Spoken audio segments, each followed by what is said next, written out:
Hi, in this video we are going to look at the subdivisions of the brain. First of all, I want you to remember that we have divided the nervous system into the central nervous system and the peripheral nervous system. And then the central nervous system again has two subparts or two organs, which is the brain and the spinal cord. Now we are going to take a look at the brain and look at the subdivisions of the brain, namely the cerebrum, the cerebellum, and the brain stem. Okay, and then we are going to discuss a little bit about their functions. Okay, so let's go back to our animation or our 3D model here. So if we can remove the skin, we see here that you have the brain, right? And by the way, this is your spinal cord. Remember, these are the two deciding organs of your body. Every decision in your body is either decided by the brain or the spinal cord. So we focus now on the brain, right? We zoom in on it and then we try to remove half of the brain so that you can see what is inside. So here you can see that there are kind of three distinct parts. And the first part is this section here that kind of dangles at the back part of the head, right, or inside the cranium. And then the next part is this one, which is a larger part of the brain, kind of envelops the whole brain here. Let's mark that letter B. And then finally, you have kind of this central region here at the center. And we mark it the C. So this letter A class is what we call the cerebellum, okay? And then this B here, this whole section is called the cerebrum.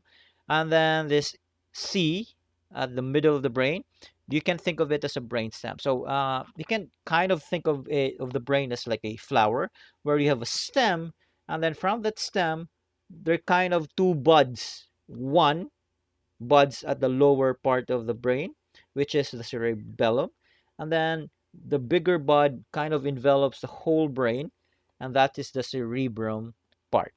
Okay, so now let's talk about what are their functions. So the cerebellum is actually uh, focuses on your motor and coordination and balancing functions.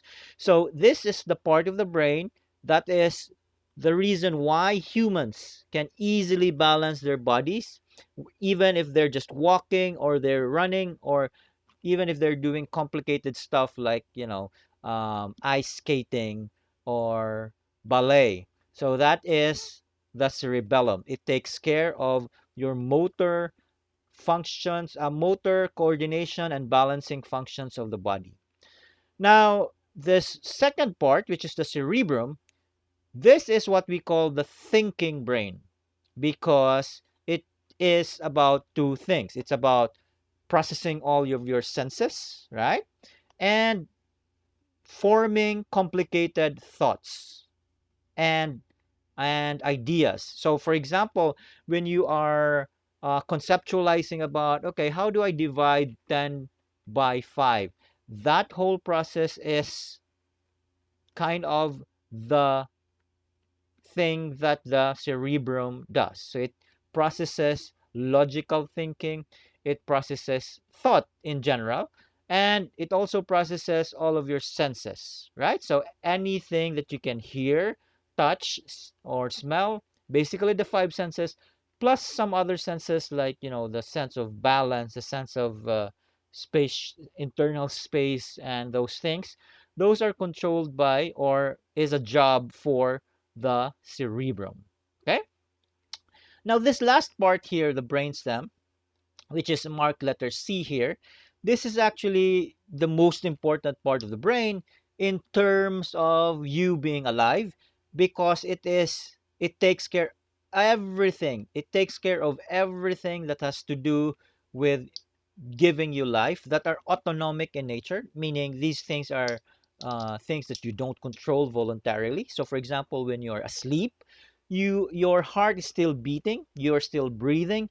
So the one that controls those actions is the brainstem. So this includes things like even the amount of pressure in your blood, that is controlled by the brainstem. So everything that is autonomic in nature, that is life-giving, that is in the brainstem. So by the way, this is also we call the reptilian brain, because you see reptiles have this part of the brain and not so much of the cerebrum. And that's kind of logical to think about, because that means that they are not really like us, who are capable of, higher thinking skills, or we ask about our future, we ask about what happens to ourselves tomorrow, and that thing is probably absent. I say probably because we don't know. Probably absent in reptiles. In reptiles, they have a structure that is very similar to our brainstem. So that's why we call this the reptilian brain here. The brainstem near the center of the brain, while this one is really the thinking brain. Okay? So, going back to our diagram here. So, again, we are now going further into the divisions of the nervous system. First, we have central nervous system and peripheral. And then the central nervous system are two organs, the brain and the spinal cord. And then the brain is again divided into these three divisions we call the cerebrum, cerebellum, and the brainstem. So again, everything that is life-giving, autonomic in nature, like controlling your heart rate, your breathing rate, that is a task of the brainstem.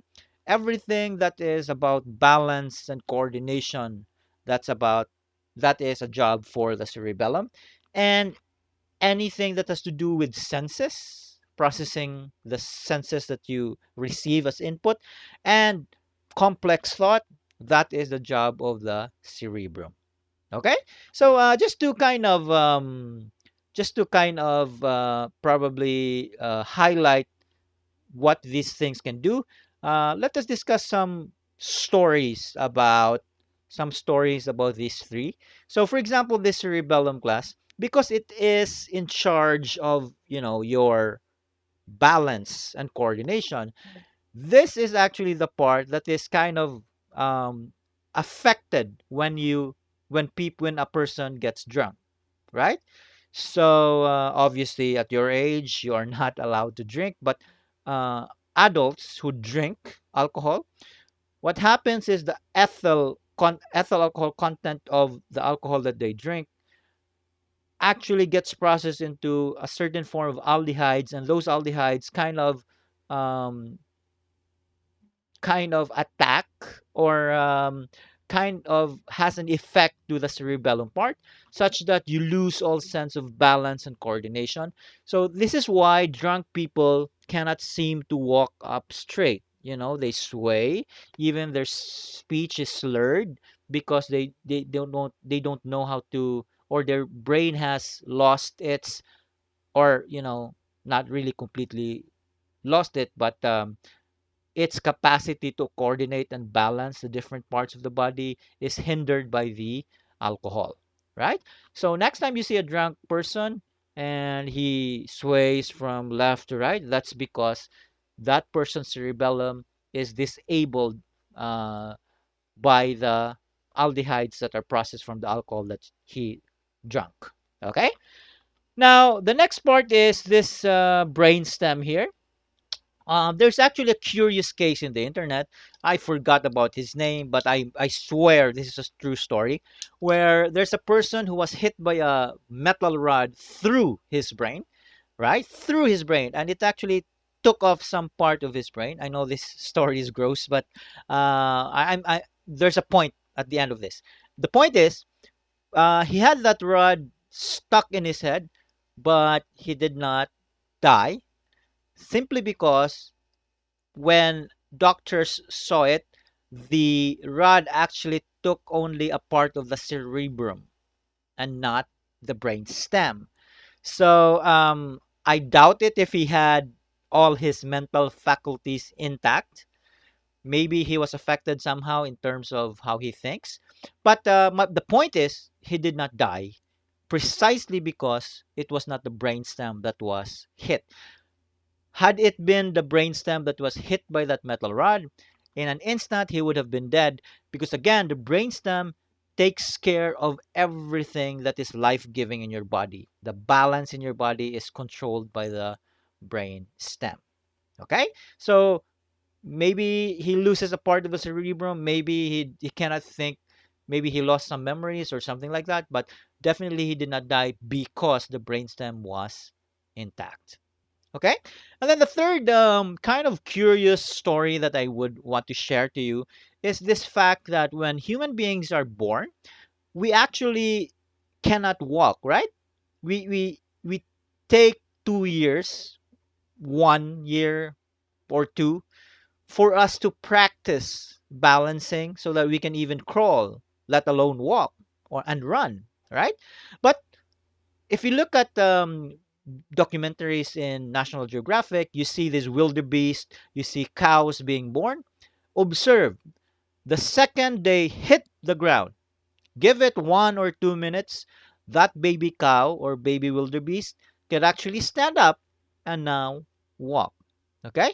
So you might be thinking, oh, maybe they are more advanced than us. No, my point is this: when scientists took notice of this, they actually devoted a study to find out why that is, and now we know the answer. And the answer is, when human beings are born, our DNA actually, or our evolution actually told us to develop first this cerebrum part before the cerebellum. So remember, cerebellum is about balancing and walking and standing up straight.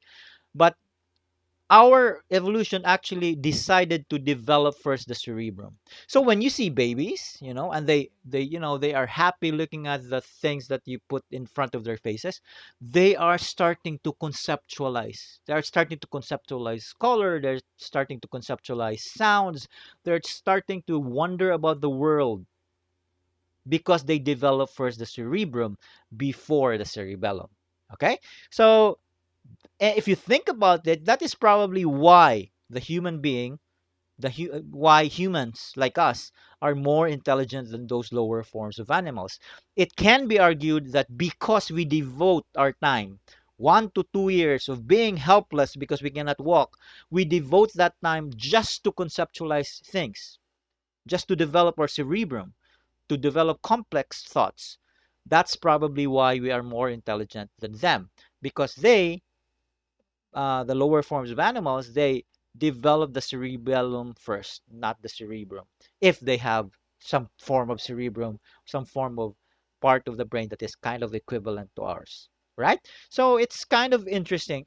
It You have to appreciate how beautiful that fact is, that yes, we can't walk, but that's because we are trading off. And the trade off is, okay, we will be helpless. We can't walk from predators, but at least if we are successful in developing the cerebrum, it actually makes us more intelligent, and it actually makes us survive predators in the long run. Because, while we are still babies, we have our mothers and fathers, anyways, that can protect us. And if we are able to develop cerebrum, then we become intelligent animals, more intelligent than the predators, than the predators that are trying to eat us. And it's actually advantageous for us in the long run in terms of evolution. Okay, so again, those are some interesting stories related to these parts, but I hope you remember, you would not forget that again, the brain is divided into three subdivisions. You have the cerebellum, in charge of your coordination and balancing. When you fling your arm like that, how do you counterbalance with the other arm so that you don't fall over when you walk? That is the job of the cerebellum.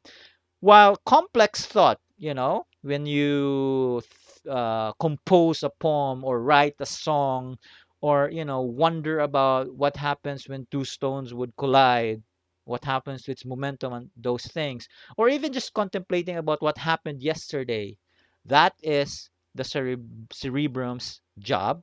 And then lastly, this last part here, the brainstem, is in charge of everything that is life-giving in your body that you don't control voluntarily.